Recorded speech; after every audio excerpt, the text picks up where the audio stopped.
대한 브리핑을 시작하도록 하겠습니다. 네, 안녕하십니까. 세종시의회 교육안전위원장 이소희입니다. 이번 교육안전위원회 정례회에 대해 말씀드리겠습니다. 이번 5월 22일부터 6월 27일까지 진행되는 제83회 정례회 기간에 5월 23일부터 25일까지는 상임위 소관 조례안 9건, 그리고 동의안 4건, 총 13건의 심사와 22년 회계년도 결산안 예비 심사 승인권을 진행을 하고, 그리고 6월 2일부터 9일까지 23년도 상반기 주요 업무 보고 청취에 이은 23년도 행정사무감사를 실시할 예정입니다. 아무쪼록 내실 있는 행정사무감사가 될 수 있도록 시민 여러분께서도 시민제보 참여 등에 많은 관심 부탁드립니다. 6월 13일부터 19일까지는 23년도 제1회 세종시 교육청 그리고 세종시청 시민안전실 소방본부 추가경정 예산 예비 심사를 진행할 예정입니다. 교육안전위원회 소관 의원 발의 안건 5건의 주요 내용을 말씀드리겠습니다. 첫 번째는 김효숙 의원님이 대표 발의한 세종특별자치시 교육청 안전체험교육원 운영조례안입니다. 세종시 교육청 직속기관인 안전체험교육원의 이용 대상, 인력 배치, 그리고 예약 방법 등 안전체험교육원 운영에 필요한 사항을 구체적으로 명시하고 안정적인 운영체제를 마련하기 위해 발의하였습니다. 본 조례안을 통해 안전체험교육 대상 확대를 위한 기반을 마련하는 것으로 향후에는 어린이집 원생들도 체험교육에 참여할 수 있을 것입니다. 두 번째는 김면옥 의원님이 대표 발의한 세종특별자치시 교육청 심리적 위기 학생 지원에 관한 조례입니다. 세종에 거주하는 학생들의 내외부 요인에 따른 정서적 불안함을 해소하고 심리적 안전을 지원함으로써 위기 학생들의 극단적 선택을 예방하고 건강한 사회 구성원으로 성장하는 데 기여하고자 발의하였습니다. 특히 학교 밖 청소년에 대한 위기 학생 지원 방안을 마련하여 위기 학생에 대한 사각지대가 없도록 하였습니다.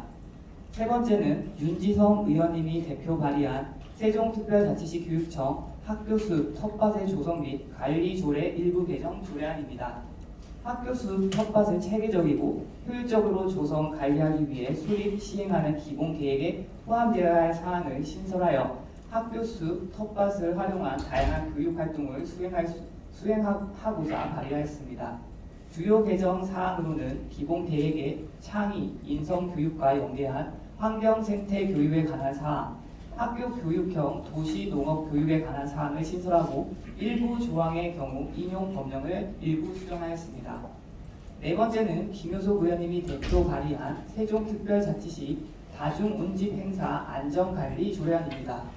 세종특별자치시 내 다중운집 행사에서의 사고 예방 및 안전관리에 필요한 사항을 규정하여 시민의 생명, 신체 및 재산의 안전을 위해 발의하였습니다.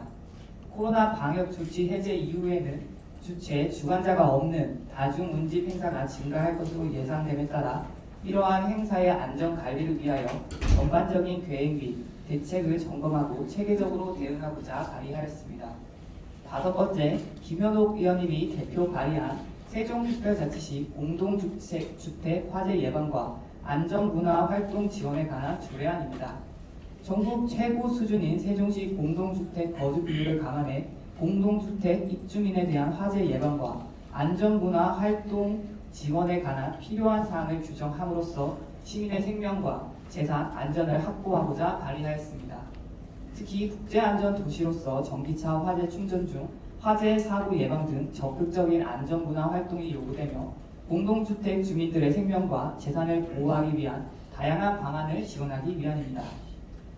그리고 다음번으로 23년도 제1회 추가경정 예산안에 대해 말씀드리겠습니다. 23년도 제1회 추경 예산안 예비심사의 경우 세종시 교육청 소관은 23년도 제1회 추경 예산액을 기정 예산 1조 615억 원 대비 1,444억 원을 증가한 1조 2,059억 원 규모로 편성 제출하였습니다. 세종시청 시민안전실 소관은 기정 예산 225억 원 대비 총 2억 원을 증액한 227억 원 규모로 소방본부는 기정 예산 666억 원 대비 총 16억 원을 증액한 682억 원 규모로 편성 제출하였습니다.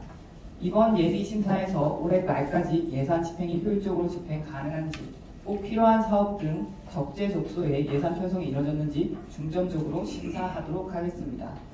이상으로 제83회 정례회 교육안전위원회 브리핑을 마치겠습니다. 감사합니다. 이어서 브리핑 내용에 대한 질의를 받도록 하겠습니다. 질의하실 의원님 계십니까?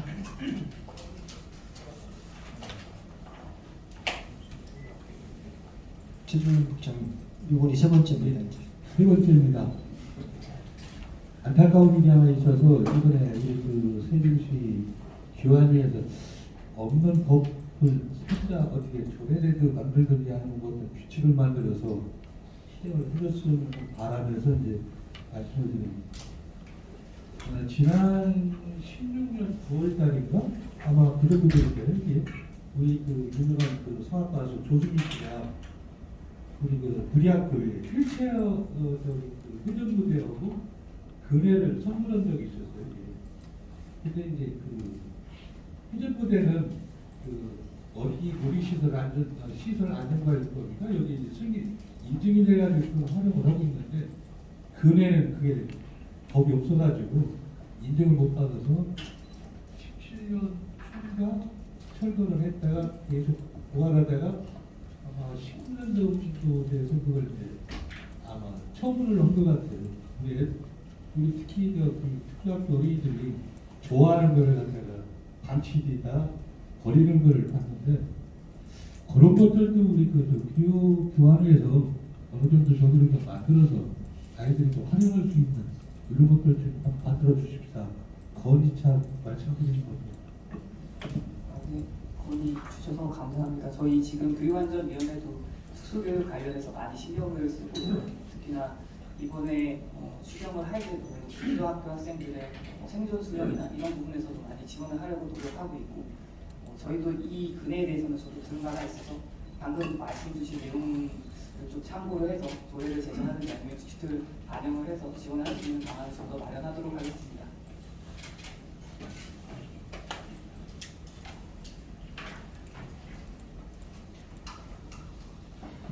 예, OTN 임원석 기자입니다. 물론 제가 질의를 하는 것은요, 교육청, 경찰청, 시청, 또 개인의 상업을 하시는 분들이 네 파트가 연관된 일이거든요. 초등학교 쪽에 안전지대로 해서 그 주차를 할 수 없는 지역으로 많이 묶여져 있어요. 만약에 주차를 지역에 따라서 물론 드리지만 1분을 초과되면 12만 원, 13만 원이 벌금이 징수가 됩니다. 자동적으로 찍히기 때문에. 물론 30km도 돼 있긴 하지만 주차에 관련된 인원이 세종시에 많이 학교 당원이 되다 보니까 또 상가 조성이 또 돼 있는 옛날 상가 지성이 된 인원이 많은데요. 이것을 교육청 쪽에서 대가 협의가 안 되거든요. 학교 쪽에서는 1분을 고집을 하고 상인들은 10분, 20분을 주차를 할 수 있는 유예 타임을 달라고 하거든요. 그래서 교육청에서 이런 거에 대해서 조금 조례라든가 아니면 상인들을 위해서 조금 폭을 타임을 협의할 때 늘려준다거나 이런 것이 유도할 사항이 있었거든요. 하나 예를 들어서 세종시의 어느 지역은 20분, 어느 지역은 30분을 주차를 하는 타임을 주거든요. 또 어느 지역은 1분만 되면 자동적으로 찍혀서 13만 원 벌칙금을 내는 그런 게 있어요. 그래서 조례라든가 일부에 그런 것을 조정해서 상인들하고 학교 측하고 원만히 잘 해결하는 방안이 좋지 않을까 해서 제안 겸 그 현황을 알고 계신가 전해 좀 부탁드립니다. 질문 답 제안 감사드리고요. 이 부분에 대해서는 알고는 있는데 아무래도 어쨌든 이게 조례나 규칙으로 제정을 하기에는 교로부투법이나 이것과도 충분히 다 관련이 되어 있고 그래서 이게 단순히 조례나 규칙만으로는 규정을 한다고 했을 때 상위법 조촉이나 이런 부분도 충분히 있을 것 같거든요. 그래서 그런 부분에 대해서 좀 논의가 필요할 것 같고요.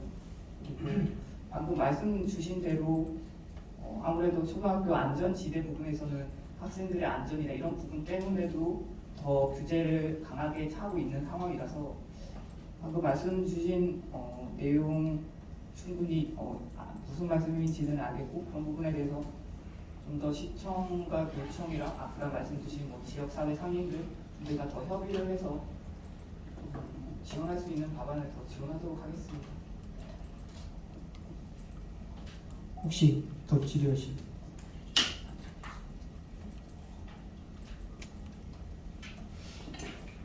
네, 의원님 말씀 잘 들었습니다. 연인일보 한성수 기자입니다. 아까 조금 전에 심리적 안전 학생 지원권에 대해서 말씀해 주셨는데요. 위기 다문화 사각지대 여기서 위기 학생의 범위라고 제가 질문 한번 드리고요. 그리고 전문적인 강사분들이 선생님들이 모집이 돼서 운영을 하는 걸로 알고 있습니다.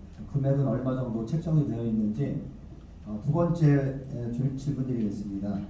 두 번째는 우리 의원님 지금 현재 전에 변호사 하셨죠? 네. 네. 근데 우리 초등학교, 중학교, 고등학교 학폭이라고 있습니다. 맞죠? 네.